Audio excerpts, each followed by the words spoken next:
आज हम डिस्कस करेंगे केमिकल बॉन्ड्स के बारे में।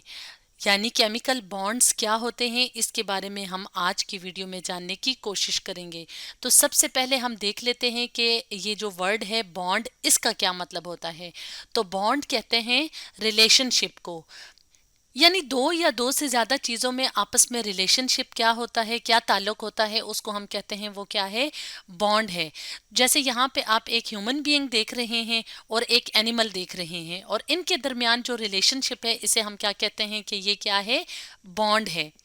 बिल्कुल इसी तरह से जो एटम्स होते हैं, जिनके बारे में हम अपनी पिछली वीडियो में डिटेल से डिस्कस कर चुके हैं, तो मुख्तलिफ एटम्स के दरमियान जो अट्रैक्शन होती है, जो रिलेशनशिप होता है, तो हम क्या कहते हैं कि वो क्या है, वो उनके दरमियान जो बॉन्ड बनते हैं तो उन्हें हम कहते हैं वो केमिकल बॉन्ड्स होते हैं।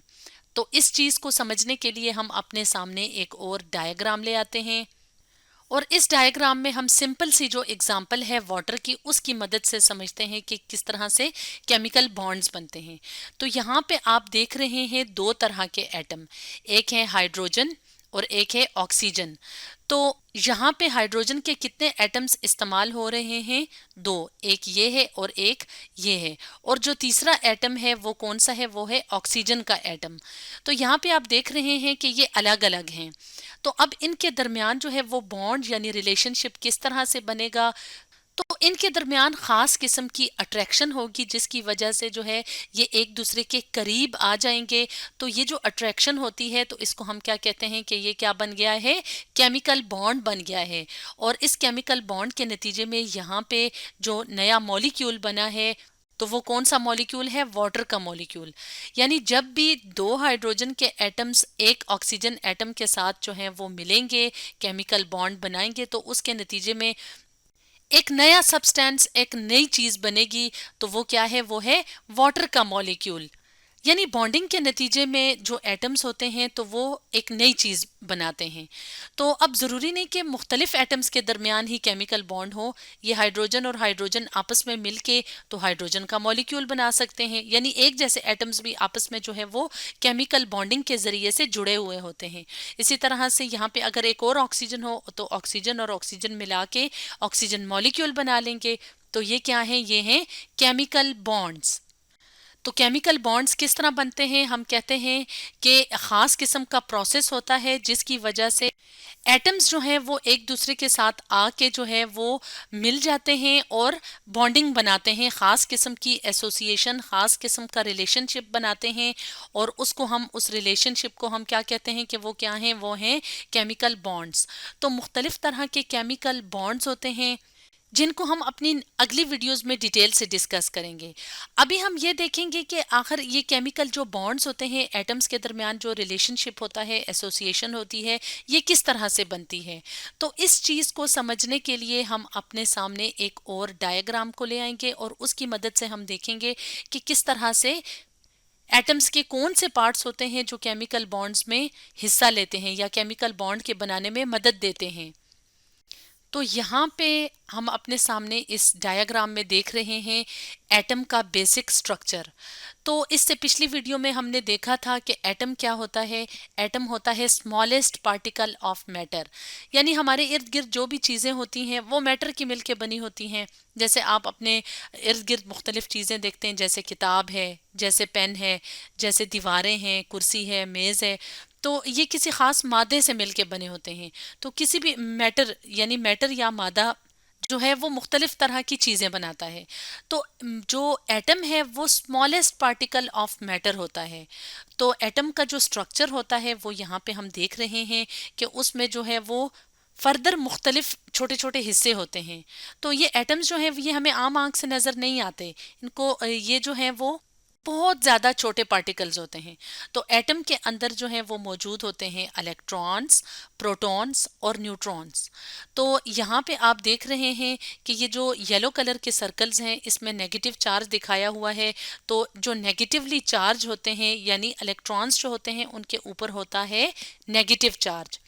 इसी तरह ये जो ग्रीन कलर के सर्कल्स आप देख रहे हैं, ये ब्लू के पीछे छुपे हुए हैं, तो ये क्या है, ये पॉजिटिवली चार्ज होते हैं। तो प्रोटॉन्स के ऊपर कौन सा चार्ज होता है, पॉजिटिव चार्ज होता है। और ये जो ब्लू कलर के सर्कल्स हैं तो इसमें आपको कोई चार्ज नजर नहीं आ रहा, तो न्यूट्रॉन्स के ऊपर कोई चार्ज मौजूद नहीं होता। तो एटम्स में जो सबसे दरमियाना वाला हिस्सा होता है उसको हम कहते हैं वो क्या है, न्यूक्लियस है। तो न्यूक्लियस के अंदर मौजूद होते हैं प्रोटॉन्स और न्यूट्रॉन्स, और जो इलेक्ट्रॉन होते हैं वो न्यूक्लियस के गिर्द जो है वो गोल गोल चक्कर लगा रहे होते हैं। तो इलेक्ट्रॉन्स जो है जिस खास रास्ते पे चक्कर लगाते हैं तो उसके लिए हम इमेजिनरी एक लाइन सी ड्रॉ करते हैं। तो ये जो है ये हमें कौन सा पाथ बता रहा है कि ये सर्कुलर पाथ में मूव करते हैं। तो ये जो आप गोल गोल ये सर्कल्स देख रहे हैं ये क्या हैं, ये कहलाते हैं शेल्स। यानी इलेक्ट्रॉन्स जो हैं वो शेल्स में मूव करते हैं, और ये कहाँ पे मौजूद होते हैं, न्यूक्लियस के बाहर मौजूद होते हैं। अब एक एटम के अंदर जो सबसे बाहर वाला शेल होता है उसको कहते हैं वैलेंस शेल। तो वैलेंस शेल जो है वो कौन सा शेल होता है, जो आउटर मोस्ट शेल होता है, जो सबसे बाहर वाला शेल होता है। तो असल में जो वैलेंस इलेक्ट्रॉन्स होते हैं, यानी जो वैलेंस शेल में जो इलेक्ट्रॉन्स मौजूद होते हैं, यानी सबसे बाहर वाले शेल में जो इलेक्ट्रॉन्स होते हैं, असल में वो हिस्सा लेते हैं केमिकल बॉन्ड्स बनाने में। यानी कि एटम्स के दरमियान जो केमिकल बॉन्ड्स बनते हैं तो वो उनके वैलेंस इलेक्ट्रॉन्स की वजह से बनते हैं। और ये किस तरह बनते हैं, यानी जब दो या दो से ज़्यादा एटम्स को आपस में करीब लाया जाता है तो क्या होता है। इसके लिए हम दोबारा से यहाँ पे अगर वाटर की एग्जांपल लें तो यहाँ पे आप देख रहे हैं हाइड्रोजन। तो हाइड्रोजन बहुत सिंपलेस्ट जो है वो एटम होता है।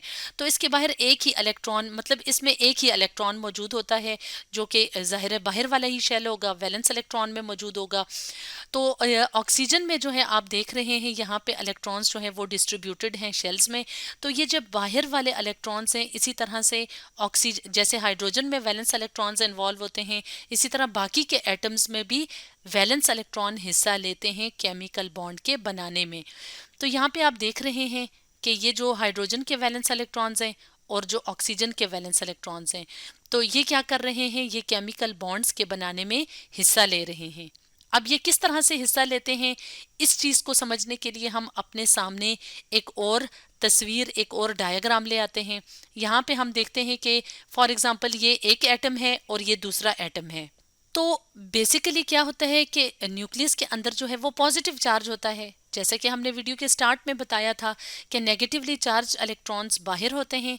इलेक्ट्रॉन क्लाउड का मतलब है कि ये बाहर जो है वो ज़्यादा सारे इलेक्ट्रॉन्स होते हैं, और अंदर जो है वो न्यूक्लियस के ऊपर पॉजिटिव चार्ज होता है प्रोटॉन्स की वजह से। न्यूट्रॉन पे तो कोई चार्ज नहीं होता। तो अब ये क्या है, न्यूक्लियस के ऊपर पॉजिटिव चार्ज आ गया और बाहर क्या है, नेगेटिवली चार्ज्ड इलेक्ट्रॉन्स मौजूद हैं। तो अब ये एक एटम का जो न्यूक्लियस है ये अट्रैक्ट करता है दूसरे एटम के इलेक्ट्रॉन्स को। जैसे यहाँ पे हम देख रहे हैं कि ये जो ब्लू एरो है ये इस तरफ जा रहा है, यानी कि ये इस इलेक्ट्रॉन को, दूसरे एटम के इलेक्ट्रॉन को अपनी तरफ खींच रहा है। ये न्यूक्लियस के ऊपर पॉजिटिव चार्ज है, तो हम जानते हैं कि पॉजिटिव नेगेटिव जो है वो एक दूसरे को अट्रैक्ट करते हैं। तो ये जो न्यूक्लियस है ये इस इलेक्ट्रॉन को अपनी तरफ जो है वो खींच रहा है। इसी तरह ये जो न्यूक्लियस है ये दूसरे एटम के जो इलेक्ट्रॉन्स हैं, बाहर जो इलेक्ट्रॉन मौजूद हैं, उसको अपनी तरफ खींच रहे होते हैं। इसके अलावा ये अपने इलेक्ट्रॉन्स को भी खींच रहे होते हैं, क्योंकि यहाँ पे भी जो इलेक्ट्रॉन है उसके ऊपर तो नेगेटिव चार्ज है। तो ये क्या करते हैं कि ये अपने इलेक्ट्रॉन को भी अपनी तरफ अट्रैक्ट कर रहे होते हैं। इसके अलावा जो दूसरे एटम्स हैं उनके जो वैलेंस इलेक्ट्रॉन्स हैं उनको भी अपनी तरफ अट्रैक्ट कर रहे होते हैं। तो इस तरह से ये क्या बन जाती है, एक फोर्स ऑफ अट्रैक्शन बन जाती है। यानी जो खींचने वाली ताकत है एक दूसरे की तरफ, ये जो है वो खींच रहे होते हैं। ये एटम, ये न्यूक्लियस इन इलेक्ट्रॉन्स को खींच रहा होता है, ये न्यूक्लियस इन इलेक्ट्रॉन्स को खींच रहा होता है। तो इस तरह से एक फोर्स ऑफ अट्रैक्शन सी बन जाती है। उस फोर्स ऑफ अट्रैक्शन की वजह से एटम्स जो हैं वो एक दूसरे के साथ अटैच्ड होते हैं, यानी एक दूसरे के साथ एक रिलेशनशिप सा बना देते हैं। तो वो जो रिलेशनशिप होता है, वो जो फोर्स ऑफ अट्रैक्शन होती है, तो उसे हम कहते हैं कि वो क्या है, वो केमिकल बॉन्ड्स हैं। यानी फोर्स ऑफ अट्रैक्शन की वजह से केमिकल बॉन्ड्स बनते हैं। इसी तरह यहाँ पे आप देख रहे हैं ये जो रेड कलर के एरोज हैं ये शो कर रहे हैं रिपल्सिव फोर्स को। तो हम जानते हैं कि एक जैसे जो चार्जेस होते हैं, यानी नेगेटिव नेगेटिव चार्ज एक दूसरे को पीछे की तरफ धकेलते हैं, इसी तरह ये जो दो एटम्स के न्यूक्लियस हैं तो इन पे दोनों पे पॉजिटिव चार्ज हैं, तो ये एक दूसरे को, इनके दरमियान जो फोर्सेस हैं वो कौन से हैं, रिपल्सिव फोर्सेस, यानी ये एक दूसरे को पीछे की तरफ धकेलते हैं। लेकिन क्योंकि साथ ही साथ अट्रैक्टिव फोर्सेस भी काम कर रही होती हैं और ये अट्रैक्टिव फोर्सेस बहुत स्ट्रांग होती हैं, इस वजह से जो एटम्स हैं वो आपस में एक बॉन्ड सा बना देते हैं, एक रिलेशनशिप सा बना देते हैं। और उस रिलेशनशिप के नतीजे में क्या होता है कि नई चीज़ें, नए सब्सटेंसेस, नए मॉलिक्यूल्स बनते हैं। तो एक और डायग्राम की मदद से भी हम देख लेते हैं कि किस तरह से ये अट्रैक्शन होती है। तो न्यूक्लियस के ऊपर क्या है, पॉजिटिव चार्ज, यानी ये एक एटम है और ये दूसरा एटम है। तो ये इसका न्यूक्लियस है, ये इसका न्यूक्लियस है। और हम ये कहते हैं कि इस ये वाला जो एटम है इसका ये इलेक्ट्रॉन है, जो सबसे बाहर वाला इलेक्ट्रॉन है, और इस एटम का ये वाला इलेक्ट्रॉन है। अब ये जो न्यूक्लियस है ये अपने इलेक्ट्रॉन को भी अपनी तरफ खींच रहा है, यानी पॉजिटिव और नेगेटिव के दरमियान अट्रैक्शन आप देख रहे हैं। इसी तरह जो दूसरे एटम के वैलेंस इलेक्ट्रॉन्स हैं उसको भी ये अपनी तरफ खींच रहे होते हैं। तो ये एरो ये शो कर रहे हैं। इसी तरह से ये एटम जो है ये अपने इलेक्ट्रॉन को भी अपनी तरफ खींचता है, यानी पॉजिटिव नेगेटिव जो है वो अट्रैक्शन है। और साथ वाला जो एटम है, जो दूसरा एटम है, या इसके इर्द गिर्द जितने भी एटम्स हैं तो उनके जो वैलेंस इलेक्ट्रॉन्स हैं उसको अपने इर्द गिर्द अपने तरफ खींचता है। तो इस तरह से ये क्या हो जाती है, एक फोर्स ऑफ अट्रैक्शन बन जाती है। तो यहाँ पे जो आप देख रहे हैं ये शेयर्ड इलेक्ट्रॉन, इसे क्यों कह रहे हैं, क्योंकि ये दो एटम है तो इनके दरमियान जो ये इलेक्ट्रॉन्स हैं, जो आउटर मोस्ट इलेक्ट्रॉन है, ये शेयर हो रहे हैं। तो कुछ जो केमिकल बॉन्ड्स हैं वो इलेक्ट्रॉन्स की शेयरिंग से बनते हैं, और कुछ जो हैं उसमें क्या होता है कि सारे के सारे इलेक्ट्रॉन्स एक एटम की तरफ से जाते हैं, यानी एक एटम जो है वो अपने वैलेंस इलेक्ट्रॉन देता है और जो दूसरा है वो उसको लेता है। और यहाँ पे तो हम शेयरिंग वाला देख रहे हैं। तो अगली जो वीडियोज़ होंगी उसमें देखेंगे कि हम कि केमिकल बॉन्ड्स किस किस तरह के होते हैं। तो स्टूडेंट्स, आज हमने डिस्कस किया केमिकल बॉन्ड्स के बारे में,